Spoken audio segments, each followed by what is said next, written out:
Ini. Assalamualaikum warahmatullahi wabarakatuh. Waalaikumsalam warahmatullahi wabarakatuh. Selamat sore Bapak-bapak. Semoga masih selalu sehat, masih semangat. Dalam kesempatan ini nanti kita akan belajar bersama lagi, dan kali ini nanti ada pemaparan materi dari Pak Andes. Jadi kita lagi-lagi akan diskusi bersama, belajar bersama, saling berinteraksi, yang tujuannya itu untuk mencapai kesepamahaman sebagai kita pendidik yang ujungnya nanti akan kita aplikasikan untuk tugas kita sebagai guru.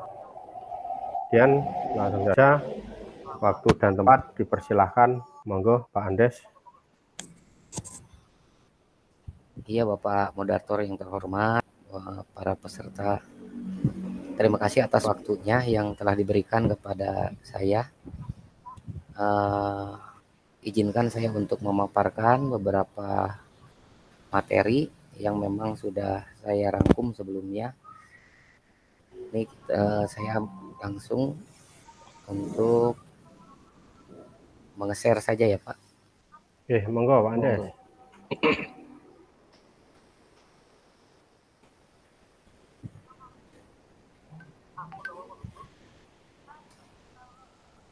Sudah tampil Pak? Ya Pak, proses. Udah Pak? Udah Pak. Sip. Topik yang memang saya ambil di sini yaitu tentang pendidikan yang memerdekakan. Sebelumnya saya mau bertanya kepada rekan-rekan sebelum ke topik pembahasan, kiranya ada yang sudah paham atau mengerti tentang pendidikan yang memerdekakan itu seperti apa? Monggo kepada Bapak sekalian. Pak Putut atau Pak Agung tentang pendidikan yang memerdekakan. Kalau dari saya sendiri itu pendidikan yang merdeka arti di sini itu untuk peserta didik atau siswa itu, kalau istilahnya sekarang itu merdeka belajar. Jadi dalam artian siswa itu bisa dengan dalam arti kasarnya itu leluasa untuk mencari segala sumber informasi yang berhubungan dengan materi yang diajarkan. Iya. Itu kalau dari saya itu Pak Andes. Kemudian yang lain monggo. Monggo Pak Agung dari Pak Putut. Ya Pak, untuk pendidikan yang memerdekakan yang mana siswa itu merdeka terhadap bakat dan minat mereka, sehingga kita sebagai guru harus mendengarkan mereka dan memfasilitasi mereka sehingga bakat atau passion mereka di mana kita fasilitasi seperti itu. Ya. Mungkin seperti itu Pak. Alhamdulillah. Ya, terima kasih atas tanggapannya. Kita langsung saja ke materi atau topik utama ya Pak. Sekalian nanti membahas tentang tanggapan dari Bapak-bapak sekalian.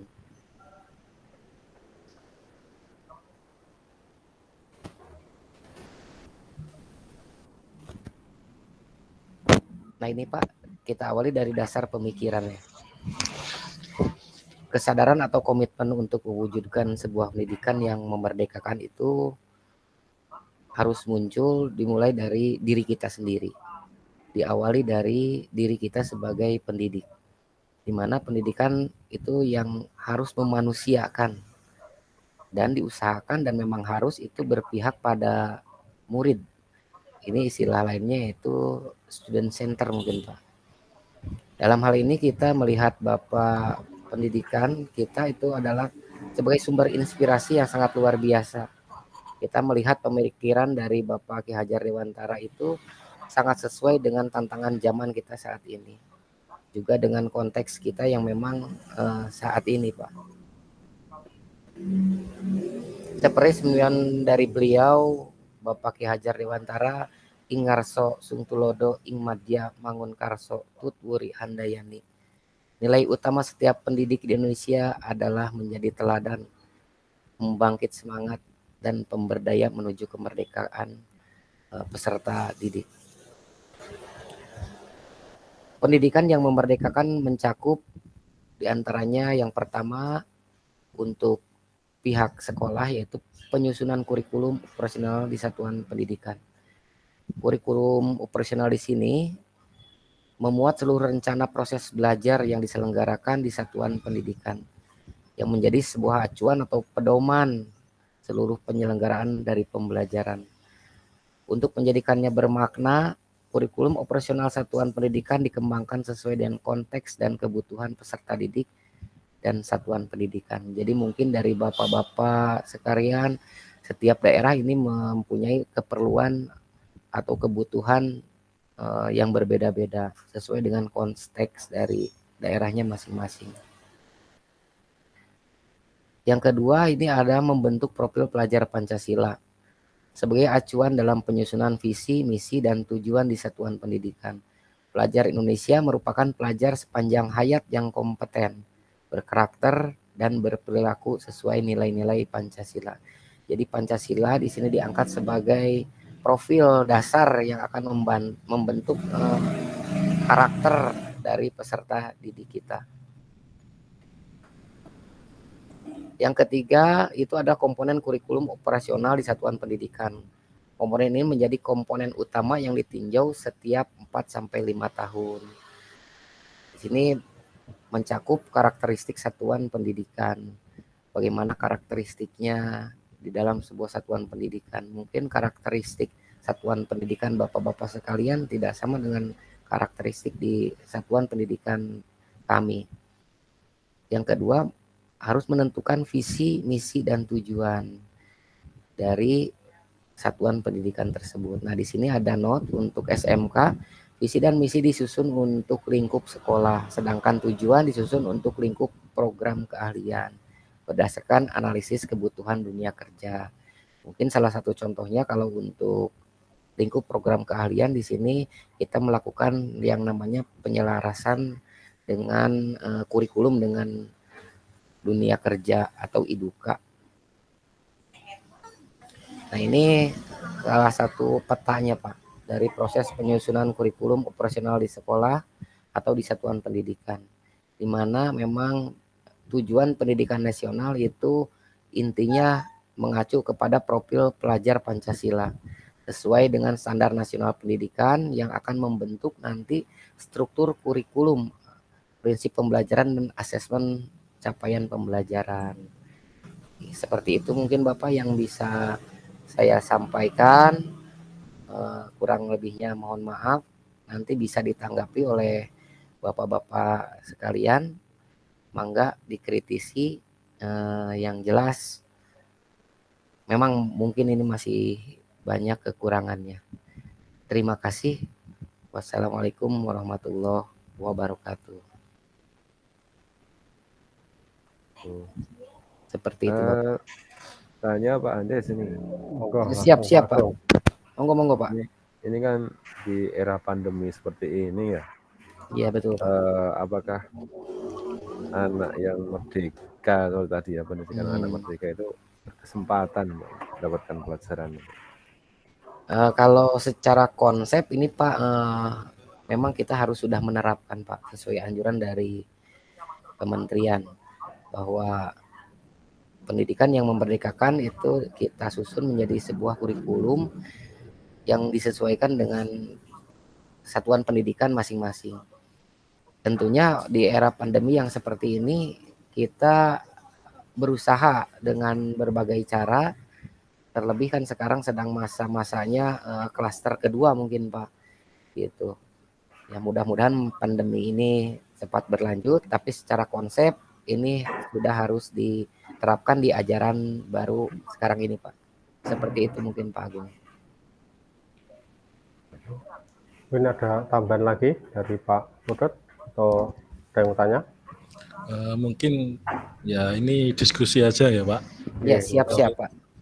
Terkait tadi kan ada kaitannya dengan kurikulum ya Pak. Ya. Kurikulum kan mungkin gini Pak, dalam satu sekolahan kan pasti ada beberapa iduka yang jalin kerjasama. Iya, betul sekali Pak. Nah, mungkin kalau menurut dari Pak Andi sendiri, semisal dari iduka A itu mengeluarkan ibaratnya kurikulum dan dipakai misalnya di jurusan A juga. Terus yang jurusan lain ini apakah bisa menerapkan juga yang khususnya di mata pelajaran yang normada ya Pak, jangan yang produktif. Mungkin bisa disamakan atau nanti ada pembenahan lagi Pak. Mungkin yang ingin saya tanyakan seperti itu. Siap. Kalau untuk yang normatif adaptif mungkin itu bisa diadopsi Pak. Kita bisa diadopsi, tentunya disesuaikan lagi dengan kondisi. Untuk yang program keahlian tentu itu akan berbeda sekali Pak, karena masing-masing program keahlian tergantung dengan karakteristik dari keilmuannya. Ya. Seperti itu. Tapi kalau untuk yang normatif adaptif itu bisa disesuaikan. Seperti itu Bapak Putut. Gitu. Dan yang gini Pak, ya Pak Andes, yang menjadi undang-undang itu kan untuk mencapai pendidikan memerdekakan itu harus punya pemikiran apa, dasar pemikiran apa gitu loh, untuk mencapai yaitu pendidikan yang memerdekakan itu. Intinya kita harus mulai dari paradigma kita Pak. Merubah paradigma bahwa ini pendidikan adalah tanggung jawab kita bersama. Kita mengacu pada standar yang sama. Kalau misal pendidikan kita mungkin tidak satu kurikulum, itu tentunya menyalahi aturan juga Pak. Seperti itu Pak. Gitu. Tapi intinya memang kita kembalikan lagi kesatuan pendidikan masing-masing sesuai dengan karakternya. Seperti kami di sini, karena dominan kebanyakan perusahaannya dari Jepang, maka ada mulok yang memang mempelajari tentang bahasa Jepang. Seperti itu Bapak. Udah tambahan lagi dari Pak Putut atau dari Pak Agung, atau kita breaker dulu nanti sebelum Oke, boleh melanjutkan. Boleh Pak Tri. Pak Andes ada bisa pimpin icebreaker-nya? Mungkin diserahkan ke Bapak moderator saja untuk memimpin icebreaker-nya. Silahkan Pak. Itu Untuk jadwal icebreaker-nya itu dari Pak Agung Kurniawan Pak. Iya, soalnya kemarin kan gitu. Oke. Mungkin Pak Agungnya lupa. Oh iya. Sebelum kita simpulkan diskusi ini, ada monggo Pak Agung, biar fresh gitu pikiran kita. Ya Pak, jadi kita akan bermain kata-kata ya Pak ya. Jadi nanti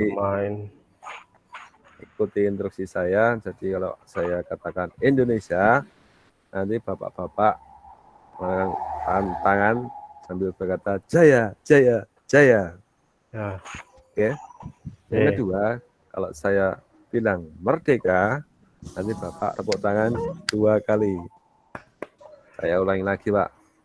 Jadi saya katakan Indonesia, jawabnya Jaya, Jaya, Jaya. Saya ucapkan merdeka, berarti tepuk tangan 2 kali. Ada yang lebih sulit. Oh ya, gampang. Oh iya, gak apa-apa Pak. Biar carikan aja.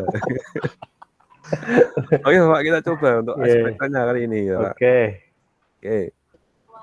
Indonesia. Jaya, Jaya, Jaya. Nah, kepalanya agak kelihatan Mbak ya. Nah, gitu. Siap. Nah, mantap itu Pak Tri. Merdeka.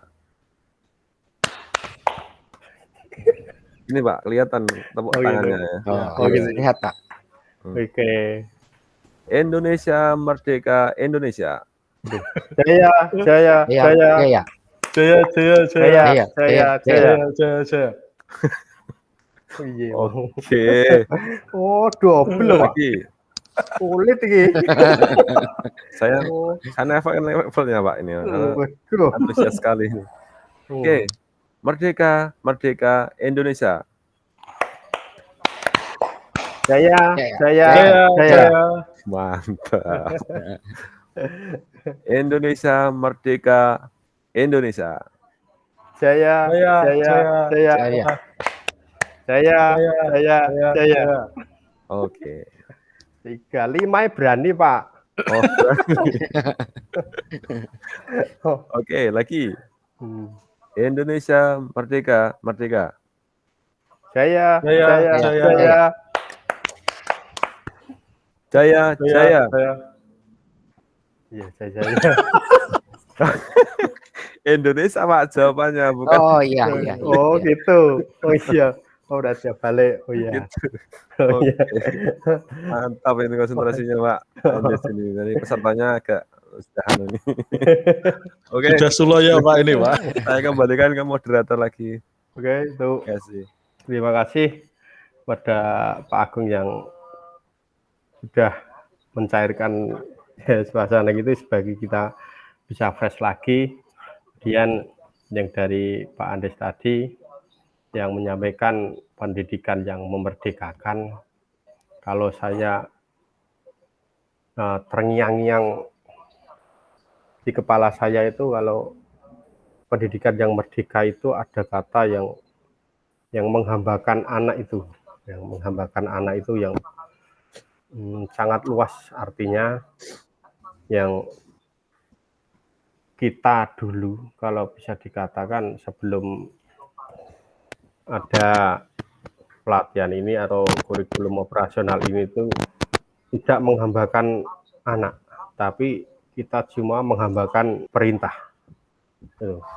Jadi kayak seperti kurikulum apa yang dari pemerintah kita terapkan, kurikulum A kita terapkan, kurikulum B kita terapkan, tapi kita lupa bahwa tujuan utama kita tetap peserta didik. Nah, seperti kita cuma menghambakan perintah tanpa memberikan keleluasaan, tanpa memberikan dalam tanda kutip kemerdekaan kepada peserta didik, sehingga kalau kita bisa dibilang itu saya seperti jahat dalam artian itu sampai kita membatasi. Kalau kita cuma sebagai menghambakan perintah itu kayak seperti membatasi kemerdekaan peserta didik, sehingga peserta didik itu tidak leluasa, tidak tidak merdeka dalam mengeksplor semua minat, semua bakat, semua antusiasnya. Jadi dalam pendidikan yang merdeka ini kita sebagai guru kita itu mendampingi, tidak seperti yang dulu menceramai, mendampingi peserta didik kita agar sama-sama mencapai tujuannya. Itu hasil kesimpulan dari diskusi ini. Mohon sekali lagi mohon maaf saya sebagai moderator jika ada salah kata atau tutur kata yang tidak berkenan, tidak sopan pada Bapak semua. Saya tutup. Sekian, terima kasih pada Bapak semua. Wassalamualaikum warahmatullahi wabarakatuh. Waalaikumsalam. Terima kasih semua. Ya, Iya Pak. Pak.